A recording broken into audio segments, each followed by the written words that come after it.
to build a water system because they destroyed their underground water.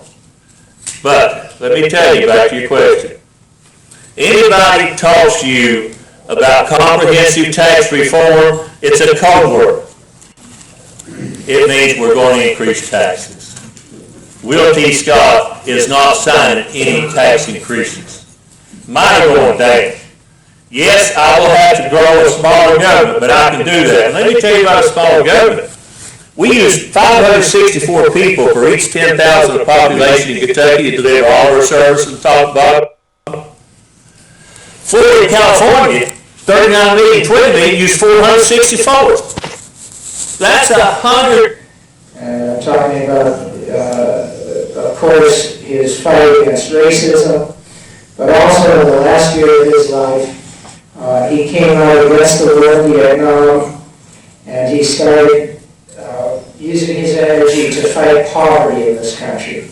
And in a famous speech 1 year before he was assassinated, this was a speech in 1967, he came out against the Vietnam War, and he said that the triple evils facing our country are racism, militarism, and poverty. Those were prophetic words. Okay, so that's a couple clips of the Realtors Forum. You can actually take a look at it on Young for Governor on YouTube, and you know, there's a bunch of clips of it. You saw Will T. Scott there. He was talking about you know what he was talking about, and then you got Jeff Young.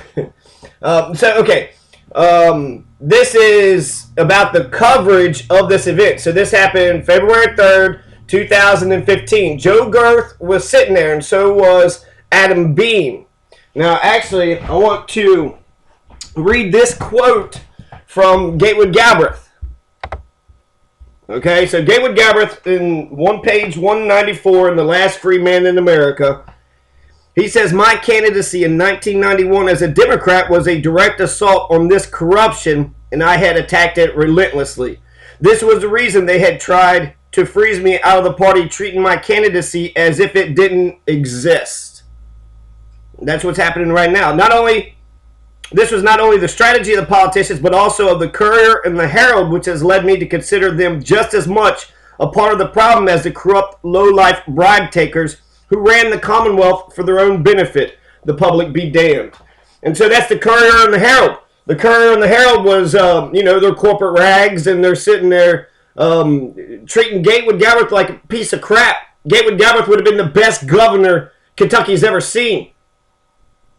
The best governor. And it wasn't just about marijuana. Gatewood Galbraith spoke, he was against mountaintop removal. He was in favor of a $5,000 educational voucher. He wanted increase of education and healthcare access to rural communities. He wanted, you know, he wanted to build Gatewood's Lake in Appalachia, put a dam at Frankfort.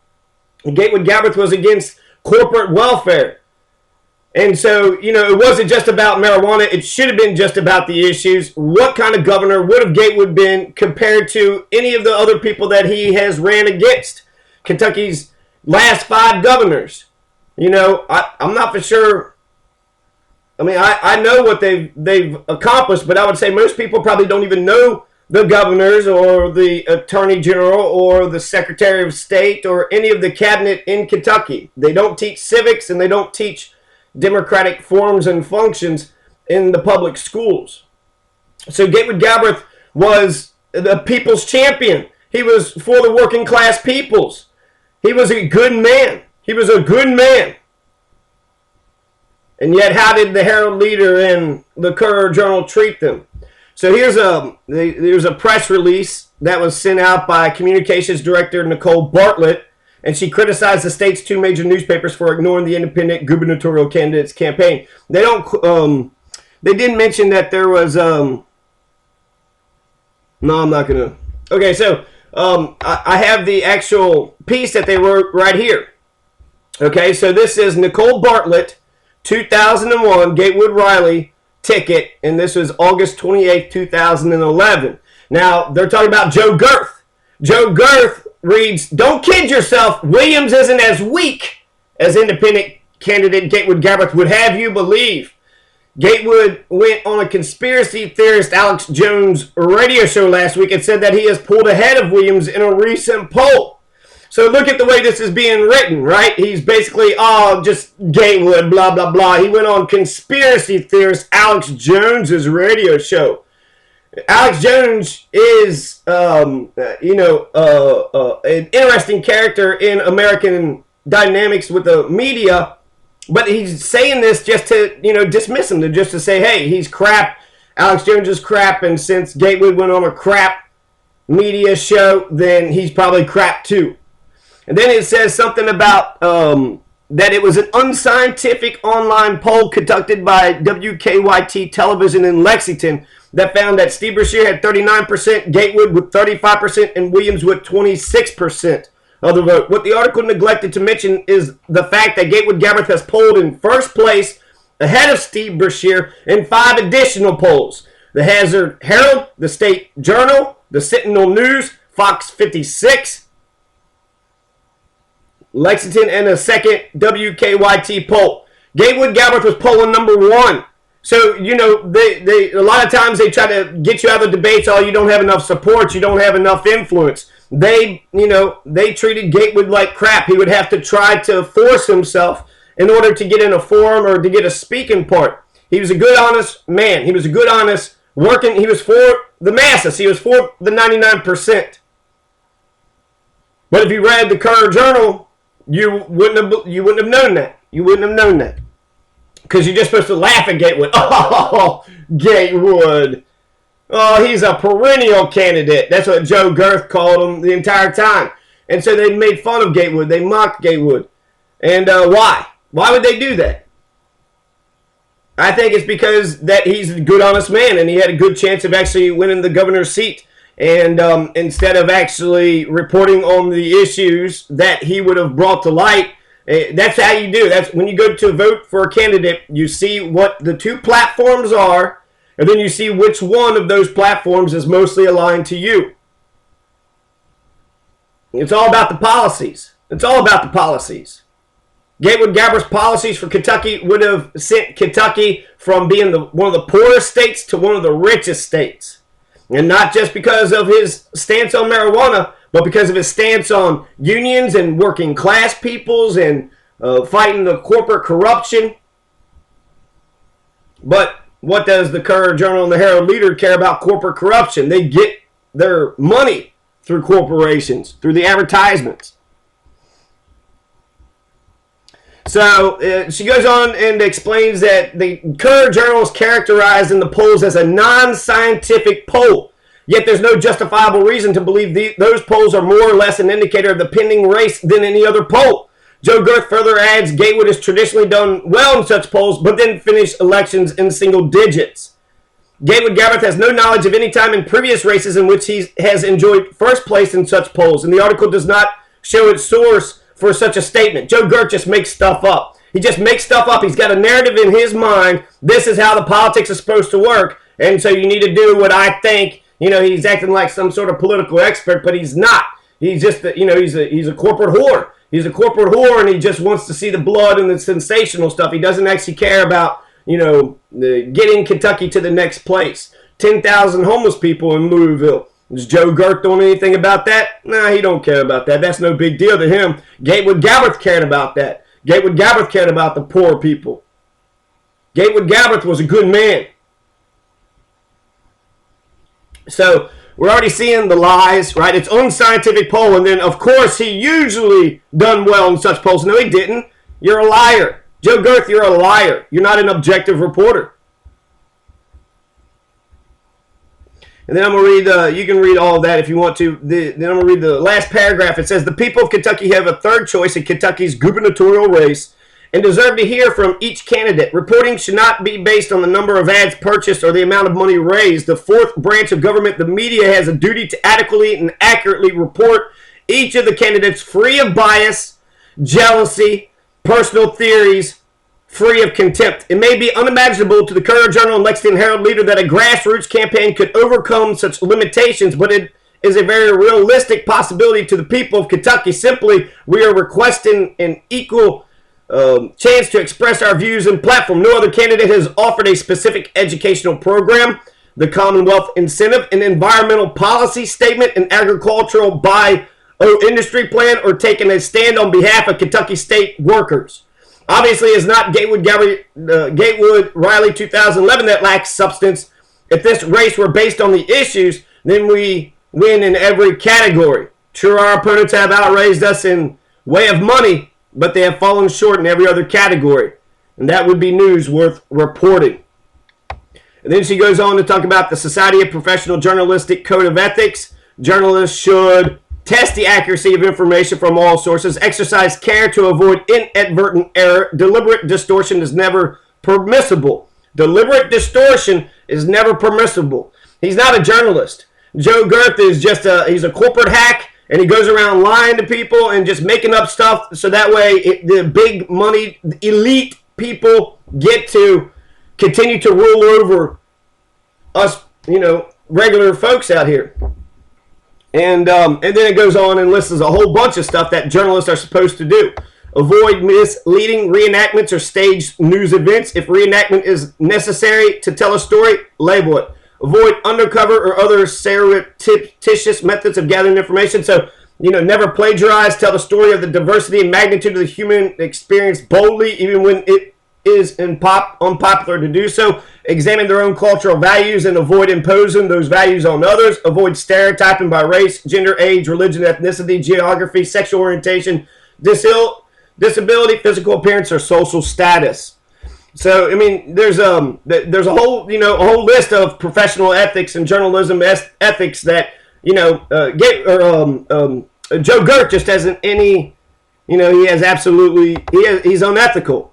And so, we just saw the Realtors Forum, okay? We saw the Realtors Forum, and we heard what Jeff Young said. He was talking about Martin Luther King. And he said that Martin Luther King had said that the triple evils in America was racism, militarism, and poverty. He said that was the most impressive politician that he's ever seen in his entire life. Racism, militarism, and poverty. Those are the triple evils, the evil triplets that need to be dismantled here. But did we get to hear this? I'll also mention this at the Realtors Forum. You have 4 Republican candidates, and you also have Jeff Young. Jack Conway didn't show up, and Drew Curtis wasn't there either. You got 7 candidates right now total for governor.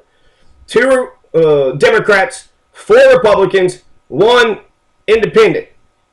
That's what we're faced with now. The independents have until August to get all their signatures in and to, officially file. So some other people could be jumping in if they wanted to. So this forum, he was the last speaker at. You got 4 Republican candidates. It's at the Embassy Suites. So everybody seemed to be pretty well-to-do. And so since there's 4, big name candidates, Republican candidates out there, it's safe to assume that most of the room were there to see 4 of the 5 candidates who were Republican. So you're sitting in a room with mostly Republicans. You got 4 Republican candidates who just spoke, about their ideas. And then Jeff Young gets up there and courageously points out that the Republican class war is coming to Kentucky. The Republican class war is going to divide and conquer just like they did in Chile, just like they did in Haiti. When Haiti had the earthquake and 600,000 people were killed, that's because they cut social services. There was no EMS, there was no FEMA, there was nobody to go save the Haitian people. So the earthquake killed a bunch of people, and then afterwards, there was a lot of people that died to the residual effects of the earthquake because they had no health care. They had no way to get out of the rubble. They had no homes to live in. They had no place to go. And so because you had cut social services like Scott Walker is doing in Wisconsin, more people died in Haiti than Chile. When Chile had an earthquake and you only had about a couple dozen people that died. 500,000 people. 500,000 people in Haiti died. 600,000, which is actually the same amount of Kentuckians that got health insurance, which has nothing to do with anything but the number. 600,000. 600 people died. 600,000 people died in Haiti because there was no social program out there. There was nothing to actually help the Haitian people out. And so what Jeff Young did was very courageous. He stood up, and right after all the 4 Republicans, that the media just fawns over, had said what they had said, he stood up and he said that there's a Republican class war that's coming to Kentucky, and we need to be prepared for it. We need to watch out for it, and someone needs to stop it. And he's absolutely 100% right on that. Someone does need to stop the Republican class war. It was very brave. You could hear, the nervousness in the room. Everybody was stone cold silent because the things that he was saying was very poignant, and he was telling the truth. How did the reporters who were there, how did they cover the Realtors Forum in the Embassy Suites? Well, Adam Beam, who I had a conversation with, and he basically, was very dismissive, and had mentioned, how do you get coverage by the media? And Adam Beam actually suggested, why don't you go around arguing with a cardboard cutout of Jack Conway. That's what one candidate had done somewhere else. He went around debating a cardboard cutout, and he was able to get some media attention by doing something like that. That was a suggestion that Adam Beam had told us in order to get, some coverage. So here's what he wrote about the Realtors Forum. He said that there was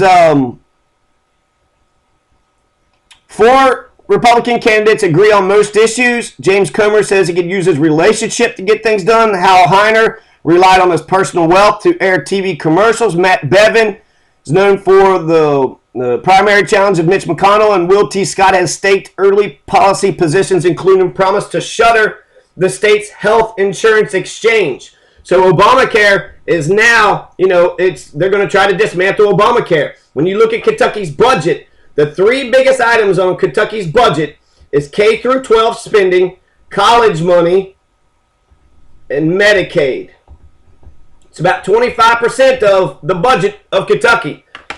And they're going to come after it. They're going to try to dismantle it and attack it. America is the last industrialized nation that does not have health insurance for its people. We're the last in health care is a human right. If someone doesn't care about your health, they don't care about your life. And how can we protect life, liberty, and the pursuit of happiness if we don't protect people's lives? If you're not even protecting their lives, then, their liberty and the pursuit of happiness, that's already out the door. Who cares about their life? Healthcare is a human right. It's talking about people who should live and have a life.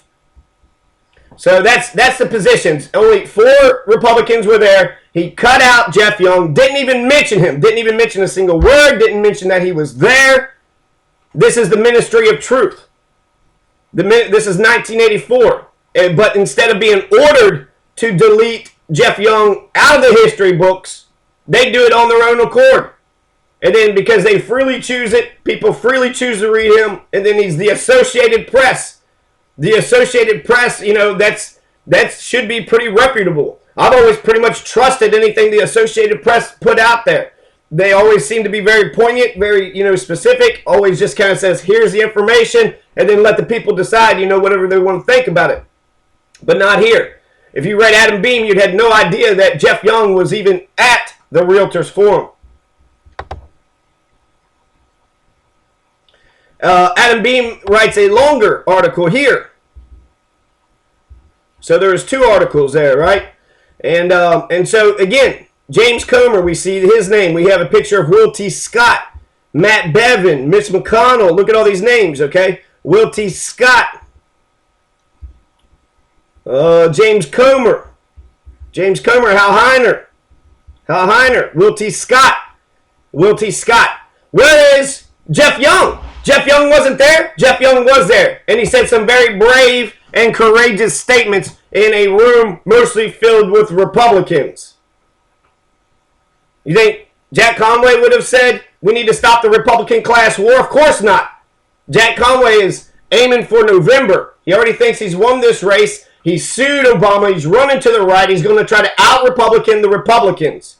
He's going to throw his liberal base under the bus and try to out-Republican the Republicans. He's going to be talking about cutting taxes. He's going to be talking about, whatever the Republicans. These are 4 candidates, and they're going to go around making their arguments, and they're going to, spur a lot of debate amongst the population about the ideas that would best fix Kentucky's problems. After having that primary, they're going to rally behind their candidate, and then they're going to, I think it seems almost inevitable that the Republicans are going to win. The Democrats have controlled Kentucky for quite some time, for about 100 years. You only had Ernie Fletcher that was in there for about 4 years. But the Democrats have been in the governor's seat for, since the 1930s or something like that. So the Democrats have controlled Frankfort for a really long time. So the fact that the Republicans, Mitch McConnell just won, the Republicans are feeling emboldened. Now they want to try to take Kentucky's governor's seat. So that's the strategy of Jack Conway. But the media is just parroting anything he says. They just repeat. He says something, it must be true. So they don't even have a picture of Jeff Young. Look at the pictures. Jeff Young so it's very clear. Adam Beam is saying Jeff Young was not at the Realtors Forum. Well, Jeff Young was there. He was there, Adam Beam. He was there. And he spoke a lot of courageous comments. He defended Martin Luther King. He said that racism, militarism, and poverty are the triplets. He said that there's a impending Republican class war. There's a lot of things that Jeff Young had said. But if you read the Associated Press, you'd have no idea that Jeff Young was even there. They totally cut him out of history. Just like the Ministry of Truth. Now here's Joe Girth's article. And I heard he also tweeted about it too. So Joe Girth mentions Jeff Young, but only 2 times. Just a mention, right? Oh, and by the way, Jeff Young was there too.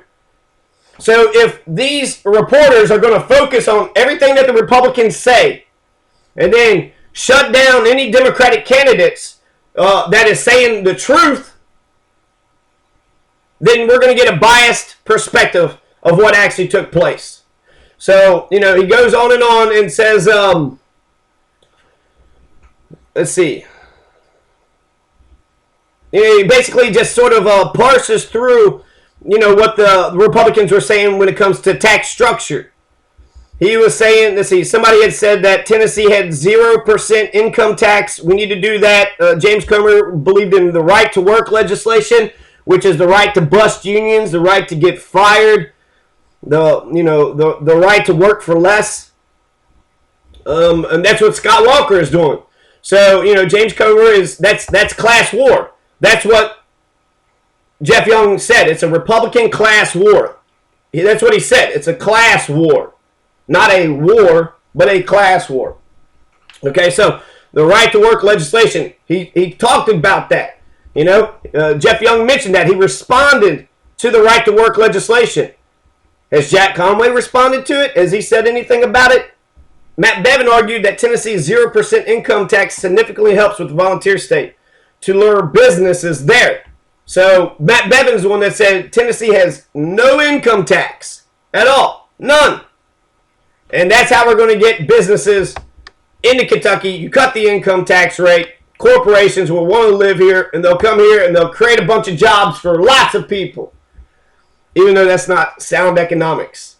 Yeah, they have a place at the table, but we need, to develop our own people. We need to have small businesses. People should have, instead of hoping that corporations are going to come into Kentucky and save Kentucky, Kentuckians can save themselves. Kentuckians can, get smart, get out there and start their own businesses, start being creative and start doing different things, for the world.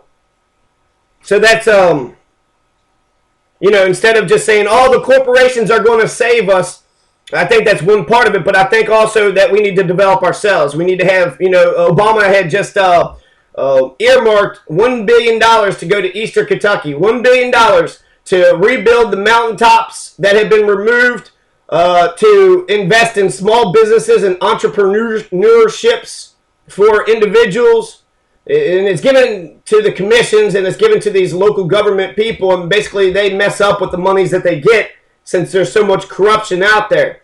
The Kentucky SOAR initiatives, for the last 6 months, they've been talking about having meetings and about setting another meeting and then having another meeting, and then, eventually, supposedly, an idea is going to emerge. They're doing a listening tour, and they want to hear your good ideas and then implement your good ideas into Appalachia. But only your ideas that they agree with. So that's that's a little bit about something. Kentucky taxes corporation between 4 to 5%.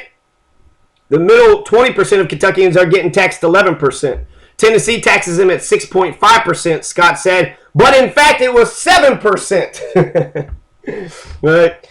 So 6.5%, 7%. That's the sales tax. So even though Tennessee doesn't have any income tax, they have a higher sales tax than Kentucky, which is a regressive tax. That hits the working, middle, and poor classes harder than it hits the uber wealthy. And then it says they could tack on additional taxes, which raises the total to 9.75%. God, I love 6%. Will T. Scott did say that. Okay, so we see Heiner, Comer, Bevin all called for passing right-to-work legislation. Every single one of them is in solidarity with the right-to-work legislation. And then this is the last line. So let's just look at the two sentences that he had printed about Jeff Young. All 4 Republicans and Democrat Jeff Young of Lexington took a part in the forum sponsored by the Realtors Group. Attorney General Jack Conway, frontrunner, declined to attend. So basically he says, oh yeah, by the way, Jeff was there. And oh yeah, by the way, Jeff had accused the Republicans of waging war on working people unions in the middle class. And he says it's a Republican class war. So I think this was sort of, the Republicans are waging a war, what with their ideas and their being, lining their pockets with corporate and big banker interest. Yeah, that's exactly right. Big oil, big gas. That's who they're in favor of. And, it's a corporate rag. So this was, if you was to read Adam Beam and if you was to read Joe Girth about the Realtors Forum, you would have no idea what actually happened there. The Republicans did say all the things that they said. They did report on the Republicans' talking points very well. But they failed to mention Jeff Young. He mentioned Jeff Young, but basically as like Gatewood. Oh, and by the way, the perennial candidate, Gatewood, who's big in the weed, goes on conspiracy radio, talk show hosts like Alex Jones. He was there and he said some stuff, blah, blah, blah. Who cares? Adam Beam didn't even mention him. If you read the Associated Press, you had no idea that Jeff Young was even there. You read Joe Girth, you know that Jeff Young was there, but he didn't say much. He just says, oh yeah, the Republicans are declaring war, and that's it. Then he stepped down and said no more. No, he said lots of things. He said MLK was his favorite politician. He says that racism, militarism, and poverty were the big triplets. He quoted MLK. He talked about the Republican class war. He talked about right to work means the right to bust unions. And so that's what he was talking about, code words. When people talk about code words, what do they actually mean? And I am in favor of the Employee Free Choice Act. Right now we have 11% of Kentuckians are in a union. And if you had more unions out there, your wages would be better. You'd have greater solidarity and you would have more money. Now, we only have 11% of unions. There's lots of anti-union propaganda out there. Why? Because when working class people get together and demand what they want, the corporate media and the corporate rags, they don't want that to actually happen, right? The gun thugs in Harlan County. When working people stood up and said they wanted a better deal, the gun thugs went around and they killed people. They murdered people. People died because working class people had the gall, had the courage to stand up and say, we deserve better conditions. We deserve a contract. So the right to bust unions, you only got 11% unions already in Kentucky. The Employee Free Choice Act, if the legislature of Kentucky would pass the Employee Free Choice Act, if the Kentucky AFL-CIO actually was in favor of working class people and unions. They would pass the Employee Free Choice Act. What the Employee Free Choice Act does is it allows every workplace to vote for a union. So when they pass the Employee Free Choice Act, every business, probably over 25 employees or something, every business is going to have a vote whether or not to unionize. And if the working people, say at McDonald's, want to unionize, then they get a union. If the workers at Walmart vote in favor of a union, they get a union. If they vote against the union, then they don't get it.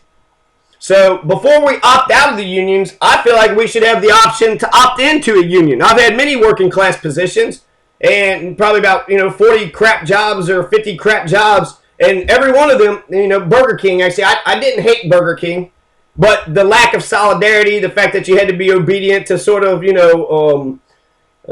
inferior intellectual people, that it really messes with your dignity, and it really messes with who you are. And so every job that I've ever been into, I wanted to unionize so that way we could have a better deal. But that would, mean that other people would have to be on board. I would have to go through the National Labor Review Board, and we'd have to go through this entire process. And maybe we would get it, maybe we wouldn't. Maybe we would all get fired. So unionizing a workplace is very hard. Now, if the government passed that you get a vote, they're not saying that every company needs to have a union, which I probably would be in favor of. Instead of, saying that, they're not forcing every company to be unions. They're forcing every company the workers to vote on the union. So the Employee Free Choice Act would get 100% of Kentucky people the option to join a union. And if they want to join the union, then the right to work legislation would get you to opt out of it if you want to. Now, the right to work, the opt-out thing, so the union negotiates the contract. The union is successful. The strike and what they wanted, they get what they want. They get a contract, and now they're unionized. So they, guarantee benefits, they guarantee wages, they help lobby important pieces of legislation in Frankfurt. And, the contract is really the big thing when it comes to the unions. It's all about the contract. So they get the contract for better wages, better benefits for all the workers. And then when another worker comes in, they have to pay, $20 in union dues a month or something. And that goes to help the union efforts, to help the negotiations and to help with the contracts. Now, the right to work legislation would get you to opt out of that. So you don't have to pay the union dues, but you would get all the benefits of the union. You would get the benefits, the health benefits, and you would get the higher wages, and you would get the contract of that business without having to pay any union dues. I'm a union man. I'm a working class man. I strongly believe in unions. Unions are the vehicle that change happens through. Some people say, oh, they've had their time and day. That's so far long ago. No. We got, minimum wage, $7 an hour. How are you able to make a living? How can you feed your family on that? $7 an hour, doing crap labor, getting no respect, no dignity, just to have to pay for your little, pile of sticks. So that's the right to work legislation gives you the option to opt out if you're part of a workplace company that has the unions, so you can opt out, not pay the union dues, but get all the benefits that the unions had to go through and that they had to struggle for in order to get without having to pay the union dues. And so I feel like we have to, before we opt out, we should have a chance to opt in. Only 11% of Kentuckians or 11% of Americans are part of a union. Only 11%. So that means there's 89% of the public that may want a union. So let's give every Kentuckian the opportunity to join a union. And if you vote the union down, you don't have to have a union.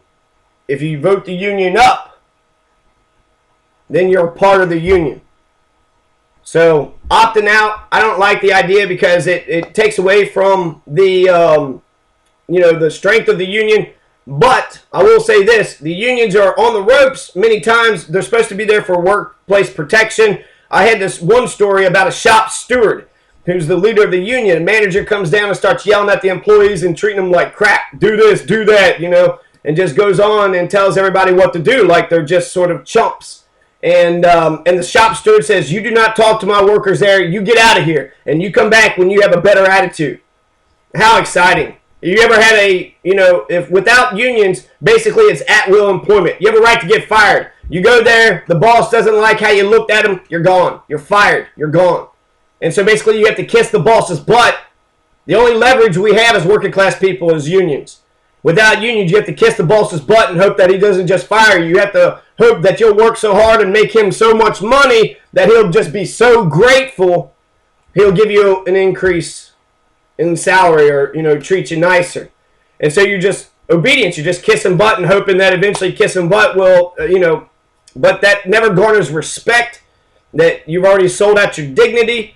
And like I said, it's at will employment. So maybe they could have a legitimate reason to fire you, or maybe not. If they just say, oh, we gotta save some money, so we're gonna fire you. Oh, you're fired. That's it. And that's how tenuous it is. That's what the Republicans want for Kentucky. They want you to be so vulnerable. They want you to work for cheap labor because this is going to be corporate Kentucky. And so corporate Kentucky wants to take our resources. They want to take everything we have. They want to get these factories, produce a bunch of things, and they want to use human capital, which is just human beings, as cheap labor.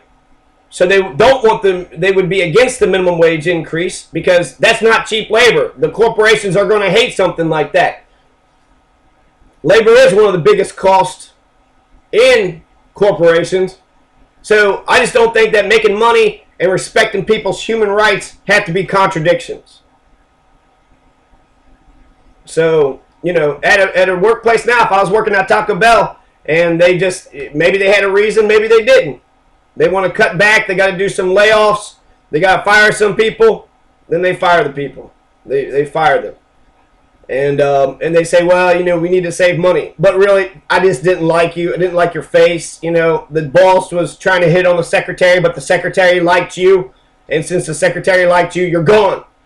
It could be something really dumb and trivial. And they won't get in trouble for it. It's no big deal. They could, totally unjustly get rid of your position, get rid of your job, even if you're a good worker and you make the company money just because of some stupid, trivial reason. If you had a union, that wouldn't happen. If you had a union, you'd have a contract, you'd have a guaranteed job position for a year, 2, 3 years, depending on how long they was able to negotiate the union contract for how many years.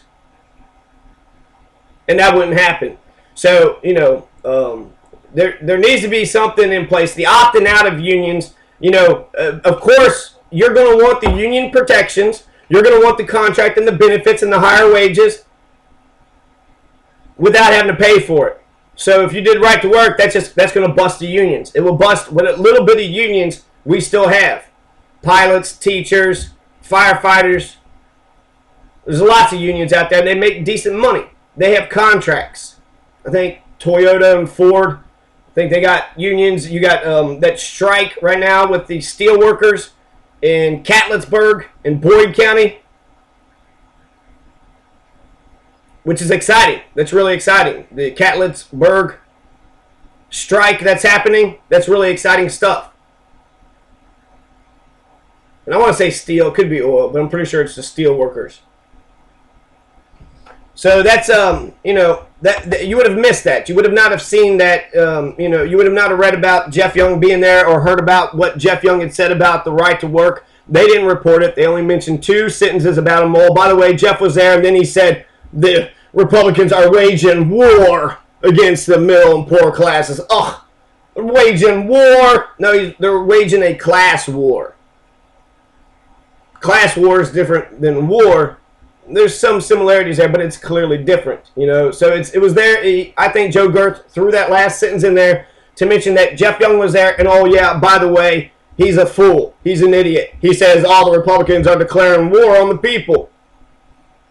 And it's not like violent war. It's not like the Iraq war. It's a class war. And in America, Warren Buffett said, well, if there is a class war in America, my class has won. The rich people have won. The billionaires have won. Warren Buffett is begging the American people to tax the wealthy so they can get the country on the right track, so we can step up and, you know, become the #1 country that we once were. So again, Louisville, candidates run again and again. Losing can't end perennial efforts. Gatewood Gabbard is already campaigning in the 2011 governor's race. So listen to him. Well, losing can't end perennial efforts. Mitt Romney was thinking about running. And Mitt Romney, everybody was laughing and saying, oh, he'll never win or whatever. I disagree. Mitt Romney has one of the best name recognitions out there.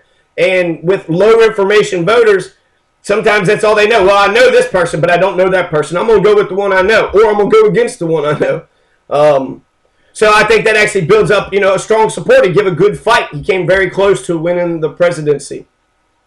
And since Mitt Romney came very close to winning the presidency, I think that even though he lost the election, I don't think he's going to be disgraced out of politics forever because of it. I think that builds your name and your recognition up. I think that's a good way for independents and other people to sort of get their name out there. Gatewood is a perennial candidate. Gatewood is a lively character. Gatewood was passionate and charismatic. And he spoke the truth. And he spoke it with passion. But for some reason, if you actually campaign like that, the media just wants to kind of laugh and scoff at you. If you tell the truth, like Ron Paul, Dennis Kucinich, Ralph Nader, Cynthia McKinney, they'll marginalize you immediately and just laugh at you. Ha ha ha.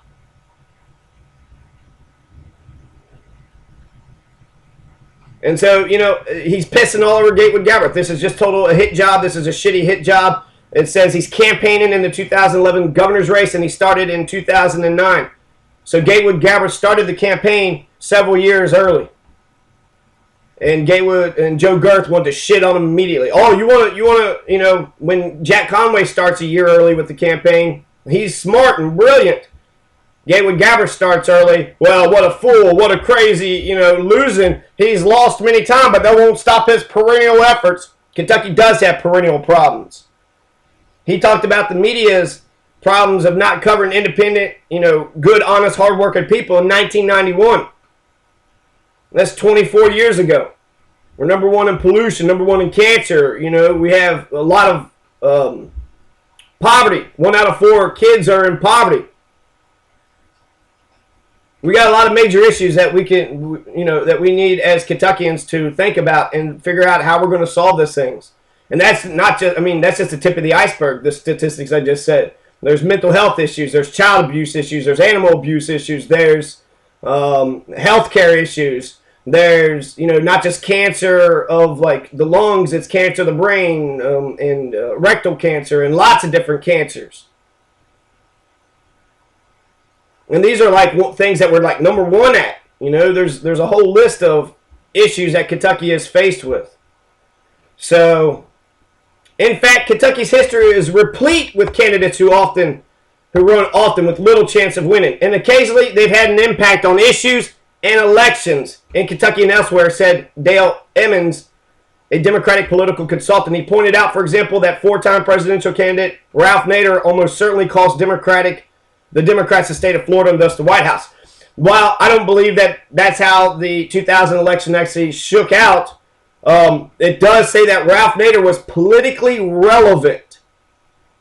He was politically relevant. In 2000, he got a lot of good press coverage, but before and after, he was treated like some, fool that was off to the side. A good, honest man. And everybody that talks about Ralph Nader, they say, well, he's never been wrong. Jon Stewart said that Ralph Nader's never been wrong. So talking the truth, being for the right issues, standing up for working class peoples, that's not good enough to win an election. In Vermont, I'm going to end it with this because Fred Tuttle is such a good man. He's such a good guy. The media actually, he says that he wasn't going to go around campaigning, that the media could just come to his house and then he would do interviews that way, and that's how he would get his message out, through the media. And he won the Senate election in Vermont. He won the election. A regular guy, a regular dude, a regular farmer, Fred Tuttle. And you know, I remember this hit job. This, you know, this, I am from Slander Magazine, and we want you to know, you know, talking with that stupid, you know, stuck up, sort of arrogant voice, stupid reporter voice. Instead of just telling people the issues, they have to be like, and then this happened. You know, they have the I hate the way that they speak with their tone. And does anybody trust the media? I mean, Brian Williams just got taken down. The media is the one that cheerleaded America into the war with Iraq, didn't question, you know, any of these people.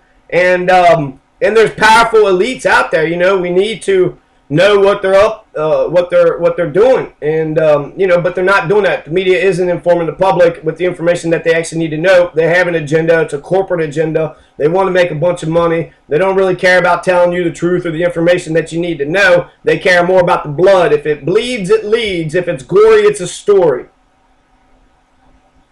So I remember I talked to Adam Beam, and he wouldn't tell, you know, he didn't cover Jeff Young, pretending like Jeff Young wasn't even there. And I said something about, well, if there was a dead body, would you cover that? And then he kind of just rolled his eyes to that, and it was like, well, no, that's, of course you would cover a dead body. Of course you would. That's blood. That'd make front page headlines. That's a good story. And that's the thing with reporters. I remember there's one reporter, Fox 19 reporter, I forget his name, but he was sitting there saying that when it comes to being a reporter for the news, when you hear about a horrible tragedy, a house burning down, and mother and her kids were in it and they all died, that's a horrible tragedy. But for a reporter, oh, that's like a beautiful story. They can't wait to get to there, get all the information and the facts, splash, you know, the burnt down house, pictures of the authorities on the front page, and sell as many newspapers as possible. But what does that actually have to do with public policy? What does that actually have to do? It's a horrible tragedy. Yeah, report it. But the fact that they get excited, the fact that they can't wait to go after, you know, entire family got burnt down in their house. Oh my God, I can't wait to go out there and cover that. If there's a dead body, they would cover it. But if you're Gatewood Gabbard, they don't cover it. Joe Girth also took Mitch McConnell serious and helped Mitch McConnell get elected, and made fun of Gatewood Gabbard. That's who Joe Girth is. Joe Girth is a turd. So here's a picture of Fred Tuttle. He's a nice guy. The slander media, when he came up there, they was like, so have you ever lied or cheated on your wife? And then, you know, he was trying to be honest with the guy or whatever, but the guy was just trying to asking Fred Tuttle to tell the dirt on himself, right? So, with slander media, can you tell us some dirt on yourself? And I think he did say that, you know, one time he did kiss some woman. And then they asked him about his income taxes. You ever lied on your income taxes? And he was like, oh, yeah, sure. And the government, they lie on their taxes. You know, we fudge the numbers a little bit. Fred Tuttle won. Fred Tuttle won that election. Eventually, he stepped down for some reason. But he won the election. He became senator.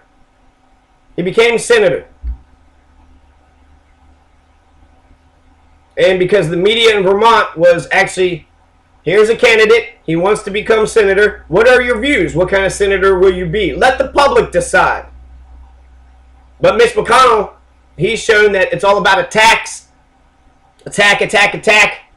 Don't defend your position. Don't talk about governing. It's all about the theater of politics. It has nothing to do with whether or not you're actually a good candidate. You got all these Kentuckians that depend on, that live on Social Security, that just voted for a guy that wants to dismantle and privatize Social Security. And there's only so many times Kentuckians can bite the hand that feeds. Obamacare saved 600,000 Kentuckians. Obama rescued Kentuckians during the national emergencies with the 2009 ice storms and the 2012 tornado storms. Barack Obama got a lot of public works projects for Kentucky, got Kentucky back to work, give Kentucky a big stimulus check to help Kentucky get out of the recession that we were faced with. In fact, Kentucky gets $1.50 for every dollar in taxes that we send to the federal government. We're Greece. If you were to compare what Kentucky is in the United States to the European Union, we're Greece. We take more money than our fair share. Whereas New Jersey, they send a dollar to the federal government, and they get back 73 cents of that dollar. Kentucky gets $1.50. They get 150% increase. In fact, that's such a good deal. Almost feel like we should just give them twice as much money, and then we would get 150% of that money back. But it just says that there's a lot of people that's on welfare. There's lots of people on food stamps. There's lots of people that take advantage of the WIC and the Women's Crisis Center and the roads and the schools and the health care. You know, K through 12, college, and Medicaid are the three biggest monetary, the three biggest items in Kentucky's budget. And you already heard what Mitch McConnell said about Obamacare going to pull up root and branch. So that's Medicaid. He's going to pull up Medicaid root and branch. Get rid of it. Goodbye, Obamacare. And Will T. Scott is in favor of that. He's going to shutter it. And so, do we want a class war here? Do we want to make sure the elite and the rich and everybody else is doing really well? Or do we not care? Do we not give a crap? I don't think it's that we don't give a crap. I think we care very much. But I think the education and the media and the political process, the politicians, the bankers, the elites, the TV ads, the attack ads, I think they distort politics to such a level they don't inspire people to go out to vote. The education, while I am in favor of funding K through 12 and college and Medicaid, we will protect all funding. None of those things will be cut under a young master's ticket. None of those items would be cut. But I would like to see some educational reform. The 100% compliance principle, that's totalitarian fascism. We're not learning democracy. We're not learning, it's our duty as citizens to go out and go vote. In a democracy, we tolerate other people's perspectives. We have debates. We talk about the issues. And then out of the, the best, in the great pool of ideas, the best ideas should prevail. And that's just common sense. So I would like some common sense in our politics. Kentucky politics is the damnedest, but Joe Girth ain't doing nobody any favors by shitting all over Gatewood Galbraith, by not covering Jeff Young. Adam Beam totally ignored, pretending he wasn't even there, didn't even get a mention. And oh yeah, by the way, Jeff Young was there. It was a courageous stand. He was in a room full of Republicans, and he said, the Republicans are going to wage a class war on us. Watch out. That's not newsworthy? Oh, come on. I think the people would love a story like that. An underdog fighting against Goliath and the elites and the bankers, a regular working class, average Joe, average Jeff, and every man. And I think it says something about American politics that when a good, honest man cannot get elected, that's pretty telling. So, Joe Girth is a turd alert. Joe Girth is a turd alert.